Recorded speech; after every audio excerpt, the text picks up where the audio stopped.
భర్త కూడా లోకంలో అందరూ చెప్పిన మాట వింటాడు కానీ భార్య చెప్పిన మాట వినడు. భార్య దగ్గర మాత్రము ఎట్టి పరిస్థితుల్లో భార్య చెప్పిన మాటకి విన్నట్లుగా అసలు ఉండను కూడా ఉండడు. మరి అందుకేనేమో దేవుడు భార్యను ప్రేమించని చెప్పాడు.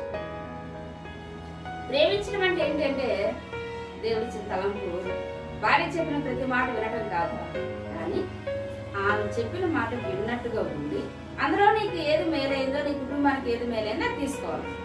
భార్య భర్తకి లోబడాలి. భర్తకు లోబడాలంటే ఆయన చెప్పిన అన్నిటికీ తల ఉంచుకొని ఆయన కాళ్ళ దగ్గర పడి ఉండాలని కాదు, కానీ ఆయన చెప్పిన మాటకి లోబడి తర్వాత ఇది ఆలోచిస్తే ఇది కొంచెం మంచి, లేకపోతే ఇది కొంచెం చెడుగా ఉంది, లేకపోతే ఇది కొంచెం మనకి అంత మంచిది కాదేమో అని సలహా ఇవ్వచ్చు. అప్పుడు కానీ మొదట చెప్పగానే ఏం చేయాలి? మొదట లోబడాలి. సరే అంటే ఆ తర్వాత నువ్వు ఇవ్వాల్సినటువంటి సలహా అయినా సూచనైనా ఇవ్వచ్చు. అటు కాదు అన్నావు అనుకో, అప్పుడే తనకి ఏమవుతుందంటే వ్యతిరేకత వస్తుంది. ఆ పద్ధతిలో మరి ఇప్పుడు భూమి మీద ఉన్నటువంటి భార్య భర్తలు అనేది దాని దగ్గరికి వచ్చినప్పుడు ఒకరు ప్రేమించే విషయంలో కానీ ఒకరు లోబడే విషయంలో కానీ జరగడం లేదు. కుటుంబ వ్యవస్థ భూమి మీద సరిగ్గా లేదు. భూమి మీద ఉన్నటువంటి ఒక ఆత్మీయమైన కుటుంబమే సంఘం.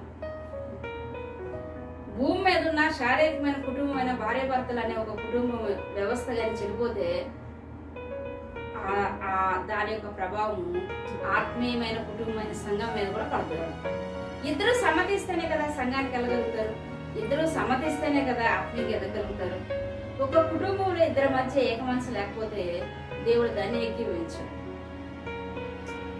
నీ మట్టుకు నీవే, నా మట్టుకు నేనే అని నేను గంట ప్రార్థన చేసిన దేవుడు దానికి ఆమె అన్నాడు.